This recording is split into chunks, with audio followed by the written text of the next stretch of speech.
গ্রামীণ যে পুজো, আমাদের 9টা গ্রামের সমন্বয়ে এই পূজা এবং বহুদিনের প্রাচীন পূজা, এটা 59তম বর্ষে পদার্পণ করেছে।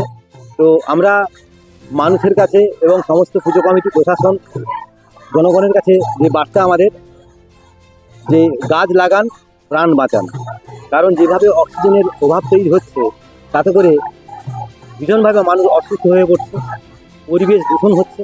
তাই আমাদের সবার কাছে বার্তা থাকবে যে আপনারা অনেক অনেক করে গাছ লাগান, যাতে করে এই পরিবেশ আমাদের সেই জায়গায় ফিরিয়ে আনে, মানুষকে সুস্থভাবে বাঁচতে পারে।